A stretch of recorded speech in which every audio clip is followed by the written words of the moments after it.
অসমখন হৈছে শংকৰদেৱ, মাধৱদেৱ, আজান ফকীৰ, ভূপেন হাজৰিকাৰ দেশ। এই দেশত সদায় শান্তি বিৰাজমান থাকিব লাগে। এই দেশৰ সাতাম পুৰুষীয়া ভাতৃত্ববোধ বিৰাজমান থাকিব লাগে। কিন্তু এচাম ৰাজনৈতিক চক্ৰই, এচাম মানৱতা বিৰোধী চক্ৰই বা শত্ৰুৱে আমাৰ যি সাতাম পুৰুষীয়া ভাতৃত্ববোধ, এই ভাতৃত্ববোধ বিনষ্ট কৰাৰ কাৰণে চেষ্টা কৰিছে। আৰু আমি নেমচুই যাৰ কাৰণে সংখ্যালঘু অঞ্চল বাদ দি আমি সংখ্যাগুৰু অঞ্চলত এক ভাতৃত্ববোধৰ বাৰ্তা লৈ হিন্দু মুছলমান সকলোৱে মিলিজুলি এইবাৰ আমি নেমচুৰ যি ষষ্ঠবাৰ্ষিক প্ৰতিষ্ঠা দিব, এই প্ৰতিষ্ঠা দিব আমি উদযাপন কৰিছোঁ। আৰু সংখ্যালঘু সংখ্যাগুৰু সকলো ৰাইজে আমাক সহায় সহযোগিতা কৰিছে, বিভিন্ন ক্ষেত্ৰত তেওঁলোকে অংশগ্ৰহণ কৰিছে। তাৰ কাৰণে তেওঁলোকক আমি ধন্যবাদ জনাইছোঁ। আৰু আগন্তুক দিনত আমি সকলো ৰাইজৰ কাৰণে আমি কাম কৰি যাম। নামটো আমাৰ সংখ্যালঘু ছাত্ৰ সন্থা, কিন্তু আমি সকলো জাতি জনগোষ্ঠীৰ ন্যায় নিৰাপত্তাৰ স্বাৰ্থত কাম কৰিম। অন্যায়ৰ বিৰুদ্ধে আমি সদায় মাৰ বান্ধি থিয় হ'ম। আমি ৰাইজৰ কাৰণে কাম কৰি যাম। এটা কথা ঠিক যে এটা ৰাজনৈতিক চক্ৰই আমাৰ যি গাৰ তেজ ৰঙা, সেই ৰঙা তেজটোক বিভক্ত কৰিব বিচাৰিছে। এইটো কেতিয়াও বিভক্ত কৰিবলৈ দিয়া নহ'ব। ৰঙা সদায় ৰঙাই থাকিব, বগা সদায় বগা থাকিব।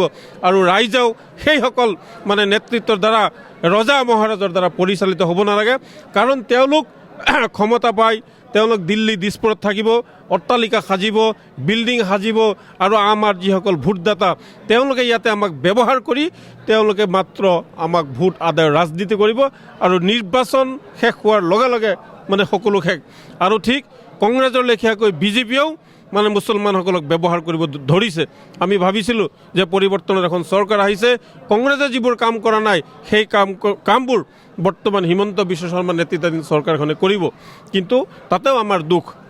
গতিকে আপোনালোকৰ জৰিয়তে মই বৰ্তমানৰ চৰকাৰখনক অনুৰোধ জনাম যে অসমৰ বৰ্তমান আটাইতকৈ পিছপৰা জাতিটোৱে হ'ল ধৰ্মীয় সংখ্যালঘু লোকসকলক তেওঁলোকৰ শৈক্ষিক উত্তৰণৰ বাবে, চৰচাপাৰী অঞ্চলৰ মাটি পট্টা আবণ্টন দিয়াৰ বাবে, ডি ভোটাৰ সমস্যা সমাধানৰ বাবে, চাকৰি বাকৰিৰ ক্ষেত্ৰত সংৰক্ষণৰ বাবে সংখ্যালঘু অঞ্চলত আপুনি এতিয়া যাক গৈ দেখিব যে 300-400 ছাত্ৰ ছাত্ৰীৰ বিনিময়ত এজন দুজন শিক্ষক।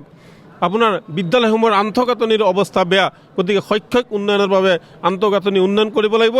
সংখ্যালঘু অঞ্চলৰ বিদ্যালয়সমূহত শিক্ষক নিযুক্তি দিব লাগিব। কাৰণ সংখ্যালঘু লোকসকলেও অসমীয়া, হাড়ে হিমজুৱে অসমীয়া। হিমন্ত বিশ্ব শৰ্মাৰ যিখিনি অধিকাৰ আছে, নৰেন্দ্ৰ মোদীৰ যিমানখিনি অধিকাৰ আছে, আপোনাৰ যিমান অধিকাৰ আছে, সংখ্যালঘু লোকসকলৰ সিমানে অধিকাৰ আছে। গতিকে মাহীয়াৰ দৃষ্টিৰে সংখ্যালঘু লোকসকলক চোৱা বন্ধ কৰি সকলো জাতি জনগোষ্ঠীৰ সম উন্নয়নৰ বাবে আপোনালোকৰ জৰিয়তে মই চৰকাৰক অনুৰোধ জনাইছোঁ।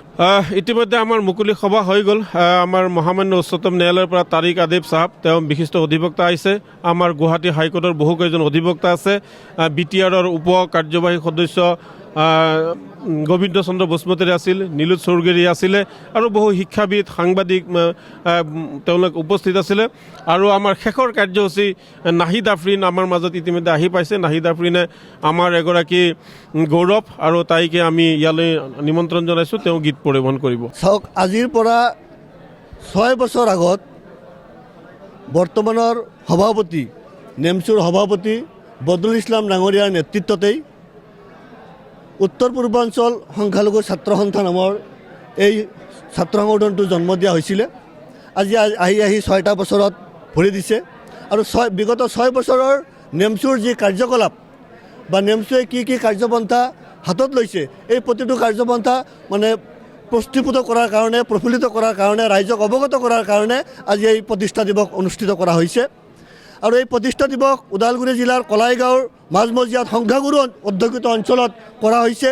আৰু ইয়াৰ জৰিয়তে আমাৰ অসমৰ যি বাতাবৰণ, হিন্দু মুছলমানৰ বাতাবৰণ বা ভাগৰ ৰাজনীতি যি চলি আছে, এই ক্ষেত্ৰত আমি এটা মেছেজ দিব বিচাৰিছোঁ যে আমি অনাগত দিনত ভাতৃত্ববোধ আৰু সমন্বয় ৰক্ষা কৰি যাতে চলিব পাৰোঁ।